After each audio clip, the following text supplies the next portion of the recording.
You All ready? Right. Yeah, bro. What's up, Guns Out Range Day 2023? What's the name of the podcast, John? This is the Go Beyond Podcast Range Day Special. Let's go. Wow. And get some. Wow. Hey, we are recording the show live from XCal Shooting Sports and Fitness in Loudoun County, Virginia, where we are hosting our second annual Guns Out Range Day. My business partner and best friend, John Keys, who is no friend, or who is a friend to the show. I said no friend, John. No friend, is my Why special guest for You're today's always show. trying to confuse your constituents. I told you to stop doing that. So we're going to have a great show, and joining us for the first half of the show is Charneta Samms. She is an incredible woman, a black woman out of Baltimore, Maryland. She is the head of the Girl and a Gun chapter, and she focuses on training black women with firearms. So I'm going to go ahead and open up the phone lines now. Give us a call, 866-801-8255. If you're a black woman with a firearm, you're a black woman who's thinking about owning a firearm, we want you to call into the show and share us your experiences, your thoughts, what you're thinking about, and ask your questions to Charneta because she is an expert in this arena. Again, the phone lines are open, 866-801-8255. John, welcome to the show, man. Hey, man, thanks for having me back, bro. You Hey, know excited? what? Let me tell you something. When that intro came on, I got kind of hyped, dog. I was It like, just gets you excited, look doesn't at it? this guy over here, man, with all that bass in his intro. Just get you excited, Charneta. Welcome to the Shermichael Singleton Show on Sirius XM Urban View. Thank you so much. I was also hyped by that intro. It just pumps It you just up, gets doesn't you it? in there, I was right? like, sure, Michael don't even have that much swag, man. I didn't get that ball. I felt the swag. I felt it. I felt it. I felt the swag. No, I felt it too. So Charneta, I want to just jump right into this, and then I'm going to let John jump in after this. Black women are leading the charge in terms of gun ownership. Absolutely. The fastest growing group in the country, outpacing everybody else, is black women. You're seeing all of these black women-led groups, clubs pop up all over the country, such as yours. Why do you think that is? I think that we're just worried about our future and making sure that we have the ability to protect ourselves. It's kind of a little bit of a war on women. So I think more people are feeling the need to be able to protect themselves. I'm a fan of the police, but they can't be everywhere all the time. So I think black women are just excited about the opportunity to be able to exercise their Second Amendment rights and protect themselves and their families. Listen, I think it's phenomenal what you're doing from a leadership standpoint. I mean, because first off, I know that training people in general takes a certain temperament to do it effectively, right? And then also, as a male, to train a woman, I feel like you also have to have a certain approach in order to be as effective as you can be. And it goes along with saying, like, you know, you resonate or you relate to someone that is like you. And that goes with gender, that goes with ethnicity. And I think it's very important to have a very competent female persona to give another woman that may be intimidated, may be afraid, and even if they're excited, just to have that positive persona and that strong persona to get that point across, get that training, get those fundamentals across to them. So I think what you're doing is very, very important, and I'm glad that you take it as seriously as you do. Thank you, John. Absolutely. I always like to joke that typically, and I'm not going to stereotype all women, but typically we want to take training before we take training. Like, women do not like to go into any scenario without understanding exactly what we're getting into and being prepared to look our best. I feel like some men could take Oh take my notes on goodness! that. I actually prefer training women because they listen. Men are like, oh, I shot like 25 years ago. I know exactly what I'm doing. No, she's not lying. She's not lying. I mean, but you know what is interesting, John? Every time I've gone to the range with a woman who's never shot before, Charneta, they're just like naturally accurate. Absolutely. Why is that? It's a body thing. So if you think about movement of your body and kind of natural point of aim, it's something about the diaphragm and our chest, and it's like our expansion doesn't make our bodies move as much. So our arc of movement tends to be smaller than men. I heard something to that effect before, but not the way that you just articulated it. So that's very interesting. And it also helps too when you're a new shooter, you don't have many bad habits to break too, right? Mm-hmm. And how much of that do you see when you train a woman that has never shot before versus training a man or a woman that has shot before? What are the differences in that training experience? It's much easier typically because there's no expectations. They're open and eager because they don't know what they're doing. Versus somebody who has learned before. It's like, well, wait a minute, was I doing it wrong the whole time? I mean, you're trying to correct something. I think I was doing it fine. And so there's, I guess, less of ego involved when somebody's very new to it. I mean, I understand that. So, Charneta, I want to talk a little bit about the Baltimore chapter of A Girl and a Gun. Talk a little bit about that. What is the membership like? Talk a little bit about some of the members, because I know it's mostly black women. Absolutely. So we're based out of Gundry in Owensboro, Maryland. No disrespect to X-Cal, I love it here too. But it's just closer. And basically, we're about 50 strong, lots of interest, but actual paid members. It's a national organization, and I run the Baltimore chapter. And so in that area, lots of black women that are very interested in protecting themselves, learning how to use guns appropriately, effectively, being good marksmen, and also getting into competition shooting, which is the really exciting part for me. Which we don't see a lot of black women in competition shootings. And again, guys, the phone lines are open, 866-801-8255. Again, that's 866-801-8255. Charneta Samms is on with us talking about African-American women and gun ownership. So if you're an African-American woman who owns a gun or you're thinking about it, this is the perfect time for you to call in with your questions or even your comments, John, about black women and guns who are leading the charge in terms of membership and growth in the 2A community. Yeah, and I definitely encourage those callers to call because, you know, everything starts with a conversation. When you stop to think about it, it's always a conversation about, are you a gun owner or are you not a gun owner? Why are you a gun owner or why are you not a gun owner? Right. And then if you're thinking about becoming a gun owner, why? Why are you even thinking about becoming a gun owner? So I think that, you know, sharing what your thought process is or what your feelings are about it, you can actually have objective conversations and get different perspectives as to why someone should be or maybe even shouldn't be a gun owner. Because, you know, I think we all agree that maybe everybody shouldn't be a gun owner. Oh, yeah. I mean, Charneta, I know I agree with that. Some people just shouldn't carry guns, man. Yeah. I'm just being honest. Yeah. But Charneta, let me unpack this a little bit for our listeners, especially our women listeners. A lot of women are usually smaller than men, and they look at a firearm and they think, you know, I don't know if I can do this, even if they want one for their personal protection, to protect their family, particularly if it's a single mom. What advice would you give to our female listeners to say, hey, these are the things you should think about as you prepare for gun ownership? Absolutely. I think the first important thing is to just get out there and try it with the right environment. That's why A Girl and a Gun is so great, because it's women only. We're all supportive of each other, and we start at a pace that you're ready at. So if you just want to come to the range and just listen and watch, that's fine too. And then when you're ready, we start you on a smaller caliber, so there's not as much recoil. And then usually you'll see a woman light up. Like after she takes that first shot, she'll just like, wow, I was so afraid and that was so easy. And then it just comes natural from there. I've had women in my chapter who have started from owning no guns and never shot before to now having 3 or 4 and at the range every week. Wow. You know, I think it's important what you said about environment, right? The environment of which you bring a woman, a new shooter, well, any new shooters, but specifically women.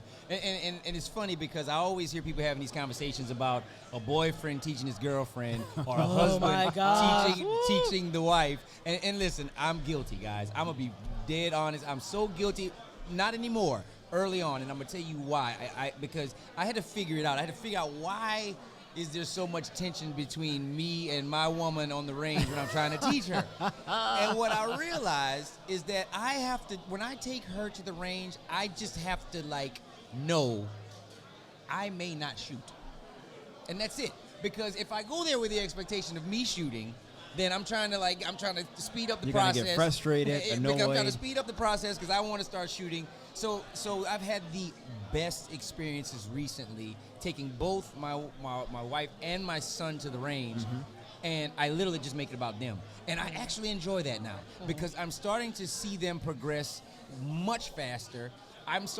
They're starting to ask me to go to the range. So it pays dividends to put yourself second a little bit, guys. So I don't disagree. Yeah. I mean, but Charneta, I want to flip the script here a little bit. How important is it that we have these spaces for black women to have other groups with other black women where they're comfortable, there are just different dynamics for women, There are even more dynamics, to be honest, here with black women, to be able to go into a space and feel protected and feel comfortable and feel safe with other like-minded individuals that they can relate to. How important is that? I think it's very important. I know when I first started, I was like, I hate the whole idea of women's only, blah, blah, blah, blah, blah. That doesn't make any sense to me. And then it's like I had to think about, I'm a different type of woman. Put me anywhere, I'm going to survive, I'm going to thrive. But the challenge is everybody doesn't feel that same way. So creating that environment is so important. And then even with the difference between different types of women, typically with gun ownership, there's also typically other interests and different views. So it's almost like you go into that environment and then you start getting personal, and then the conversation turns to other things, and then we don't always see eye to eye. So it's like having that environment where you think you have people that are like-minded, or at least they're all focused on one thing. Like if we just keep it about the guns, we're good. Terry from Georgia, welcome to the Charmichael Singleton Show. You're live on SiriusXM Urban View with my special guest host John Keys and Charneta Samms. Welcome to the show. Hey, how are you guys doing? We're doing well. Thanks for Great. calling Thank in. you. Thank you.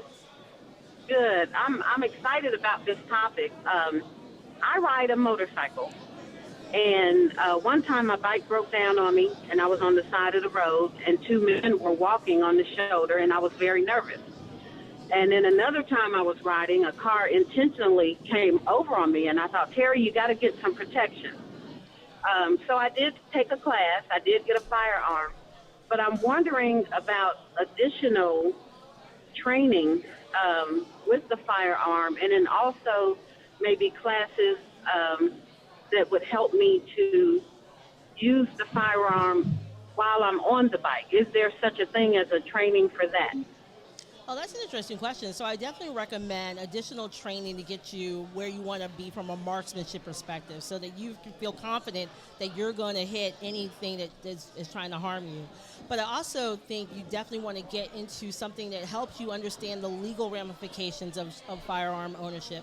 And then as far as motorcycles and shooting, I don't think I've seen anything like that. Dude, but that would be a hell of a class. That was such a good question, because I've never seen that either. I mean, Sharon, we've shot out of cars before. Right, have, cars, but not motorcycles. Not motorcycles. Have you ever seen a class for that? I have not. Terry, what part of Georgia are you located in?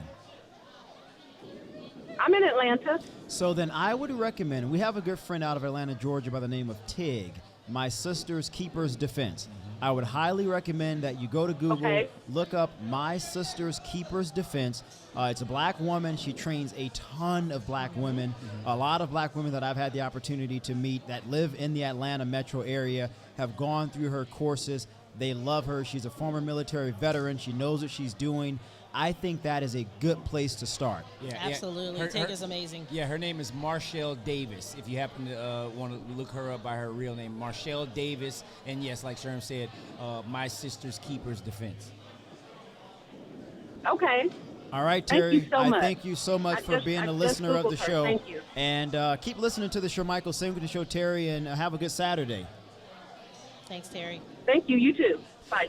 You know, Charneta, that's a good question that Terry asked. I mean, because, John, you have so many different situations for individual people. Now, here's a woman who's a bike rider. Yeah. I've never heard of a defensive course that teaches, particularly for a woman, how to not only draw your firearm in a safe manner, but how to also have that situational awareness on a motorcycle versus being in a car, because you can lock a door, you can roll your windows up. Right. You don't have that same protection in a motorcycle. So I'd love to get your thoughts on that, just your initial thoughts as a trainer on a scenario such as that. Yeah. I think that'd be a hell of a class to put on. But it brings in so many different aspects. Like you said, you can't just lock the doors. I mean, you have to be, I think even as a motorcycle rider, let alone not a gun owner, you have to be more aware of the environment, because all these cars around here are doing crazy things that could easily take you out. So then to add the element of firearm in there is very interesting. I think we probably just gave some trainer out there a really great idea I to think make a lot of money. We may need to think about that. Charneta, I want to ask you this interesting question. How did you even get into guns? Well, it's interesting because I have worked as a civilian for the Army, and I've always had an interest in guns, but never really had anybody that I knew that was into guns at the time. And so when I met my partner, Lewis, he was in the guns, and so it kind of became something we did together. And then as we did it more and more, at first I was just trying to be cute, I'm on a date. And then I was like, wait a minute, I like this. And then I bought my first gun, and then I bought like my 5th gun, and then I'm like, well, I'm tired of being the only woman at the range. So I'm going to get the training I need to be able to share my skills with others. So I just started taking training, and then we started Honeybear Tactical. And it kind of went from there. And it's something I love. It's something I'm passionate about. It's the only thing that takes my mind off of my troubles. I'm at the range. It's just everything else floats away. And just me and the guns and targets, and it's just a great time. Yeah, so so you guys shoot competitions, right? Yes. You and Lewis. And right now... Who's her husband, by the way. Yeah, and you guys right now are facilitating a shooting competition here at Range Day. Yes, right? we are. And so I'm fairly certain you've seen all skill levels come through the suite today to shoot the challenge, right? Yes. But what is the reaction from I guess the guys that are closer to pros to the novices that we've had come through to shoot that course today? What has been the reaction? I think it's interesting because everybody is kind of seeing some level of challenge in it. Yeah. So it's like, it kind of feels like a bit of an equalizer. And we've seen some people that are very surprising that have got some really good scores. Like the top 3 for score purposes. I mean, one woman who's like, I just started shooting a year ago. Wow. And she is like, I think number 3 right now. That's awesome. So I think the competition is really nice, and then people are just excited to do it. And people are, I want to run that again. Yeah. And so now, before you shot your first competitive match, what was that intimidation factor like for you? Oh my gosh, I think because Lewis was always telling me the first thing, you just don't want to get disqualified. And I was like, I'm so petrified. I don't want to be DQ. You don't want to be the one. Nobody wants to go to Dairy Queen. And so I was so concerned about that. But then afterwards, it was like, because I was slow. Oh my gosh, so slow. And I'm probably still on the slower end because I'm always wanted to be so accurate. But you got to balance that speed and precision, right? And so working on that. But it's just, after the first one, it was like, I'm hooked. Like, this is me. This is what I want to do. So have you been to Dairy Queen yet? No, I have not. Knock on wood. I went to Dairy Queen my very first 2-gun match. Oh, man. Very first 2-gun match. And that's, explain what that means, John, for the folks Dairy who don't Queen. know. So Dairy Queen means disqualified, DQ, disqualification. And so I was disqualified in my first 2-gun match because I basically I pivoted with my firearm the wrong way. I didn't flag anyone, meaning point the gun at anyone. The gun was pointed down. But the rules are so strict for safety reasons, of course, Big on safety. that you cannot turn your body in a direction where your pistol is even exposed to the onlooking public. Right? So basically, if I would have turned inward to the course, then I would have been fine. But I turned outward, and even though the gun was pointing down to the ground and my finger was off the trigger, it's an instant DQ. Now, because it was a safe DQ, they allowed me to finish the match, but obviously it wasn't for score at that point. It was for experience, and that's all I really did it for. And because and that's why I asked you about the intimidation factor, because for me, I was very intimidated. Like, Sherm was trying to get me to go to matches. I was. Matches. You got first match we go to, we shoot with Todd Jarrett, of all people. Wow. You know what I'm saying? Yeah. Todd Triple Jarrett. Crown Who's winner out of there? every, Hey, Todd. every national shooting competition, domestically and internationally. Yeah, man, so how you going to bring me to my first shooting competition and I'm shooting one of the greatest shooters of all time, right? How about you bring me out there with some... That's a good experience, though, right? It was, and it experience. definitely enhanced my experience level immediately. Just watching him shoot, right? Oh, man. So Charneta, I want to ask you this question in terms of... So, well, you know what? So I'm going to take a quick break, guys, and then we're going to come back and ask this question to Charneta. You're listening to the Shermichael Singleton Show live right here on SiriusXM Urban View, channel 126. My guest, Charneta Samms, and my special co-host, John Keys. We'll be right back after this quick break.